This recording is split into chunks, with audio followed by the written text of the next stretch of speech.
there. Are you ready to go to the final task? We're ready to learn how to write the assessment commentary. We're almost there. We're almost finished. So let's talk about writing task 3. This is can be used with almost all handbooks. So first of all, when you look at the first prompt is identify the specific learning objectives measured by the assessment you chose for the analysis. Now, you want to state the objectives that are measured by your assessment. It does not need to be all of the objectives that you had uh, in uh, in your planning commentary because it's just for this one assessment. So make sure that your objectives match fit with the central focus that you've been writing about, and that your objectives are aligned with the assessment that you're using, because that is the most important thing. Your scorers here are going to be checking for alignment to make sure that your assessment, your objectives, and your evaluation criteria are very clearly aligned. And that is how for 1A, you're just going to write to identify. You're just going to simply state the objectives. Okay, let's move forward. 1B, provide a graphic, table, or chart or narrative that summarizes student learning for your whole class. Be sure to summarize student learning for all of the evaluation criteria submitted in Task 3, Part D.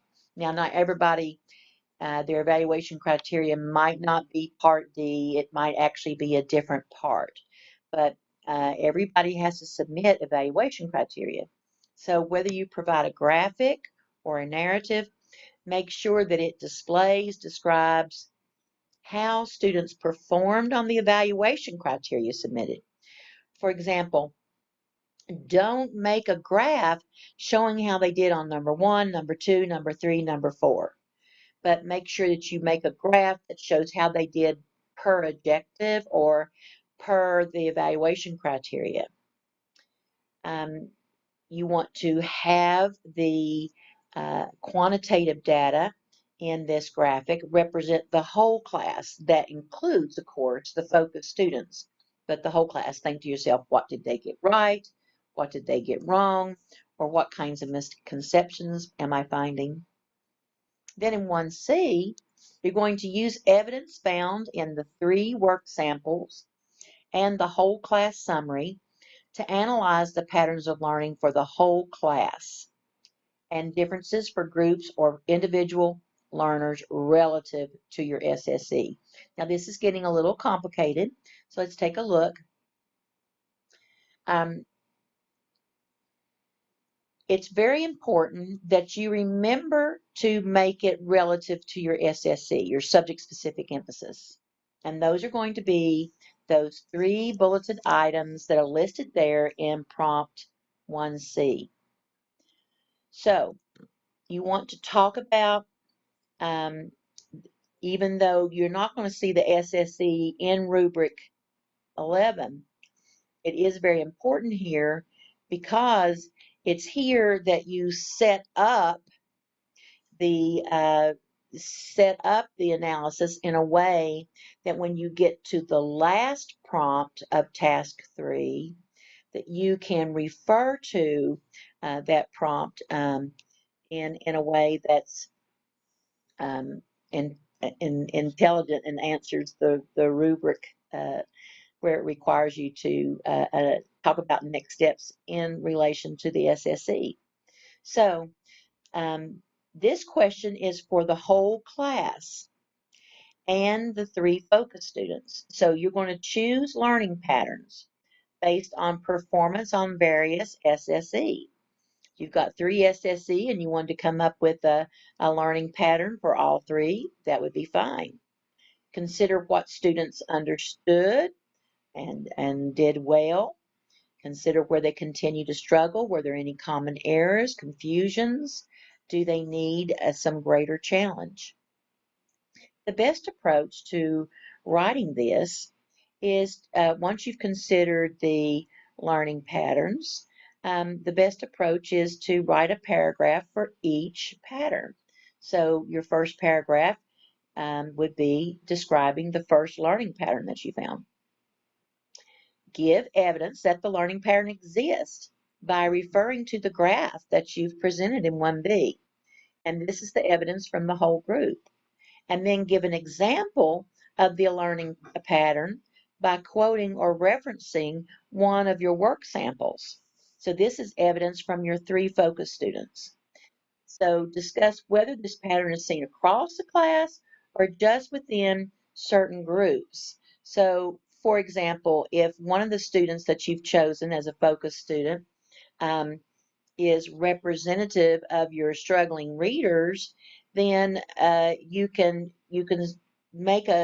say that this is a pattern that I saw among my struggling readers, or I saw this pattern among my advanced students.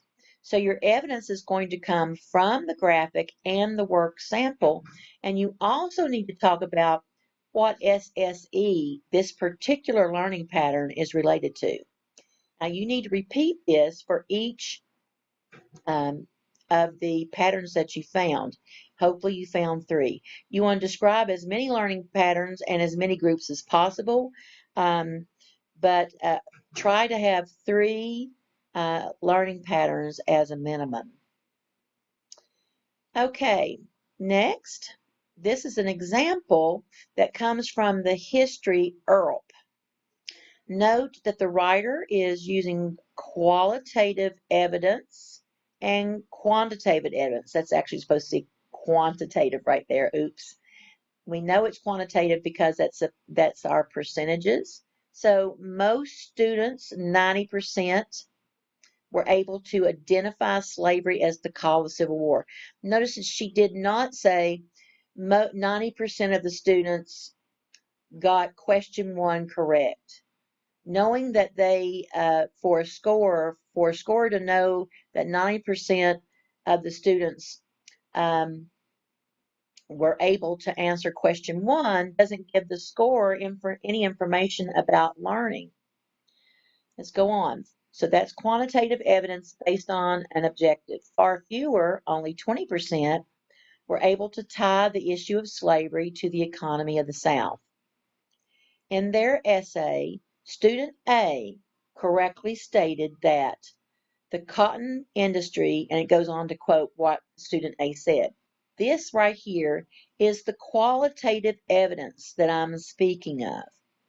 Here is the quantitative, and it's supported by qualitative evidence.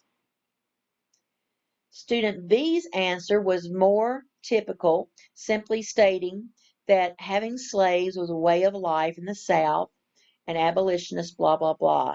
So this is an answer that presents qualitative evidence to make a point.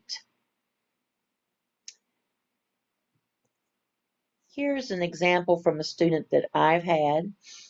She's one pattern of learning in this assessment that was used. I think that's the first time I've ever videotaped a sneeze. One pattern of learning in this assessment was that instead of using the evidence from the text, a few students used a personal opinion. Here's the 11% quantitative evidence. And then she comes on and she says, okay, like focus student 1 wrote their evidence by saying this. So she's talking about the opinion. So she's showing how here is the evidence of the opinion that's shown in the quantitative. She's made a connection between qualitative evidence, and that's why this person made a 5. They were successful in using their opinion to support their argument. She goes on, and then she says, this is related to finding evidence to support an argument. Most students were able to provide strong evidence from the text. She continues to describe another pattern that she's seen with the majority of the class, 50%, and she pulls from student 2 for an example on that. And then she goes on to describe a third pattern, which she shows quantitative evidence for. And then she again gives evidence from the work sample of the focus student, actually giving the example, quoting, which is important for a 4, making the connection between the quantitative and qualitative evidence is what is needed for a 5. Let's look at 1D. If a video or audio file sample occurs in a group context, provide the name of the clip. So this is not going to apply to many of you, but if it were, then this is where you would indicate where the score can find the video or audio work sample that's being submitted. Let's take a look at rubric 11. Rubric 11 is from the evaluation criteria, the assessment, the work samples, and from reading prompt 1. That's how the score comes up. So let's take a look here. To get a level 3, you want to focus on what students did right and wrong. So that's what we call, that would be your minimum for proficiency. And you want to analyze your differences in whole class learning. But to get to a 4, you need to talk now about how you found specific examples from the work samples that represented these patterns of learning that you've talked about. And when we say specific examples, I mean actually drawing the attention of the score to the work samples and telling them where to look. And then making that connection between quantitative and qualitative evidence for individuals and group. So don't forget to clearly state the learning patterns. Don't forget to use specific examples. Refer to the evidence from the graph, as you want to say things like, as you can see in my graph, or as you can see in the student 2 work sample. So you want to make sure that you clearly make your point, make the connections. Don't leave it up to the score to make the connections, because they're told not to do that. You have to state very clearly what it is you want them to get from what you're writing. And make sure that you talk about individuals and groups, because that is a real defining characteristic between a 4 and a 5. Okay, so that is all that we're going to do right now, because that finishes up for task 3, prompt 1, which is associated with rubric 11.